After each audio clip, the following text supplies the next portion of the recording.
بخاری شریف کے اندر یہ حدیث پاک موجود ہے۔ حضرت ابو بکرہ نفیع رضی اللہ تعالیٰ عنہ حدیث پاک روایت کرتے ہیں کہ حضور علیہ الصلوۃ والسلام منبر پر جلوہ فرما تھے، اور آپ کے پہلو کے اندر ہی حضرت امام حسن رضی اللہ تعالیٰ عنہ منبر کے اوپر آپ کے پہلو کے اندر حضرت امام حسن بھی موجود ہیں۔ تو حضور علیہ الصلوۃ والسلام خطبہ کے دوران خطبہ ارشاد فرما رہے تھے۔ حضور علیہ الصلوۃ والسلام کبھی حضور علیہ الصلوۃ والسلام لوگوں کی طرف دیکھے، تو سامنے لوگ بیٹھے ہوتے جن کو حضور علیہ الصلوۃ والسلام خطاب فرما رہے تھے، ایک نظر ان پر ڈالتے، پھر اپنے بیٹے حسن کی طرف دیکھتے حضور علیہ الصلوۃ والسلام ممبر کے اوپر، اور پھر کیا فرماتے حضور علیہ الصلوۃ والسلام؟ فرمایا کہ ان ابنی ھذا سید ولعل اللہ ان یصلح بی بین فئتین عظیمتین من المسلمین۔ حضور علیہ الصلوۃ والسلام نے فرمایا کہ اے لوگو، یہ دیکھ لو، یہ میرا بیٹا حسن ہے،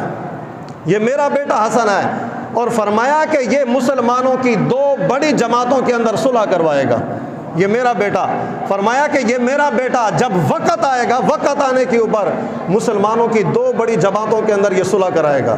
یہ کون؟ حضرت امام حسن رضی اللہ تعالیٰ عنہ۔ یہ حضور آپ کی سیادت اظہار کیا ہوا؟ پھر آپ نے کس انداز کے اندر ظاہر کی؟ حضرت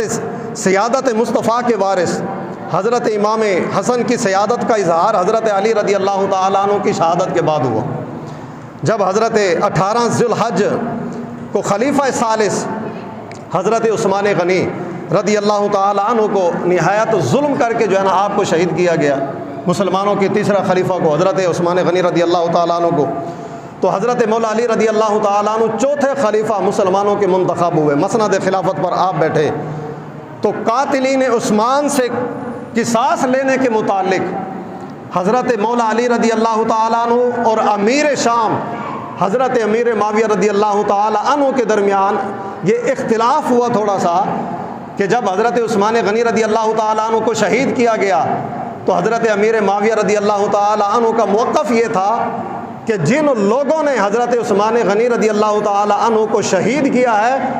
ان کو فوری طور پر گرفتار کیا جائے اور ان سے قصاص لیا جائے۔ مگر حضرت مولا علی رضی اللہ تعالیٰ عنہ کی رائے یہ تھی کہ نہیں، ابھی مناسب وقت نہیں ہے ان سے قصاص لینے کا، جو ہے نا ابھی جو ہے نا افراتفری پھیل سکتی ہے، ابھی مناسب حالات نہیں ہے، مناسب وقت نہیں ہے۔ جب حالات ذرا بہتر ہو جائیں گے، حالات کے بہتر ہونے کے بعد جو ہے نا قاتلین عثمان سے قصاص لیا جائے گا۔ اور حضرت مولا علی رضی اللہ تعالیٰ عنہ نے 4 سال خلافت کی، مسلمانوں کے خلیفہ منتخب رہے، مسلمانوں کے حاکم رہے، اور یہ 4 سال حضرت امیر معاویہ رضی اللہ تعالیٰ عنہ اور حضرت مولا علی رضی اللہ تعالیٰ عنہ کا یہ اختلاف برقرار رہا اس معاملے کے اوپر، اس مسئلے کے اوپر، کہ حضرت امیر معاویہ کا موقف یہ تھا کہ فوری طور پر قاتلین عثمان سے قصاص لیا جائے، ان سے بدلہ لیا جائے، اور حضرت مولا علی رضی اللہ تعالیٰ عنہ کا موقف یہ تھا کہ ابھی نہیں، جب حالات بہتر ہوں گے تو میں ان کا قصاص ضرور لوں گا، ان کا بدلہ میں ضرور لوں گا۔ یہاں تک کہ حضرت مولا علی رضی اللہ تعالیٰ عنہ رمضان المبارک 40 ہجری کے اندر حضرت علی رضی اللہ تعالیٰ عنہ کی شہادت ہوئی۔ آپ کی شہادت ہوئی تو حضرت امام حسن رضی اللہ تعالیٰ عنہ آپ کی شہادت کے بعد مسلمانوں کے 5ویں خلیفہ منتخب ہوئے،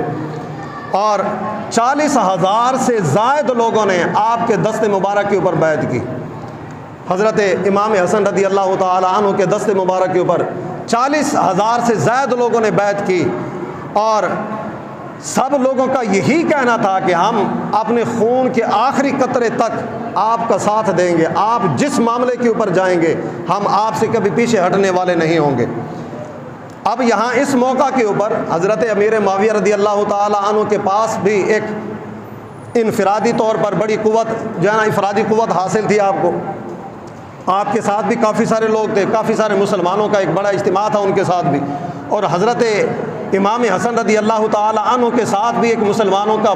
بڑا جو ہے نا ایک اجتماع تھا، حضرت امام حسن۔ اب یہاں پر اگر آپ اپنے اختلاف پر اڑے رہتے کہ نہیں میں نے ان کی بات نہیں ماننی، تو پھر مسلمانوں کی دونوں جماعتوں کے اندر بہت بڑا جانی نقصان ہوتا۔ تو اس موقع کے اوپر حضرت امام حسن رضی اللہ تعالیٰ عنہ کہ جن کے متعلق حضور نے فرمایا کہ یہ میری سیادت کے وارث ہیں، یہ میری سرداری کے وارث ہیں، تو اس موقع کے اوپر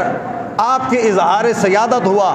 آپ نے فرمایا کہ اگر مجھے تمام روئے زمین کے مسلمانوں کا اقتدار دیا جائے، ان پر حکومت کرنے کا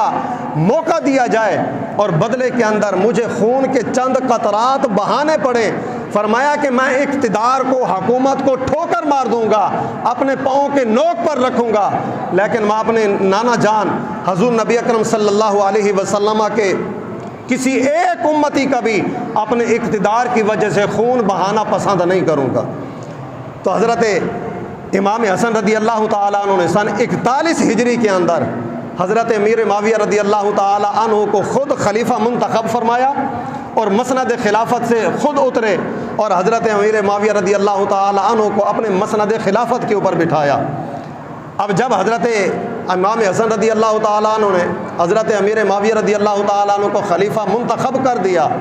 تو پھر اس وقت یہ نہیں تھا کہ فقط آپ نے سیاسی طور پر ان کو مسند خلافت پر بٹھا دیا اور نیچے اتر کر ان کی جو نا وہ جڑیں کاٹنا شروع کر دی، ان کے خلاف باتیں کرنا شروع کر دی، بلکہ ایسی کوئی بات نہیں ہوئی۔ آپ نے دل و جان سے ان کو خلیفہ بنایا اور پھر جتنے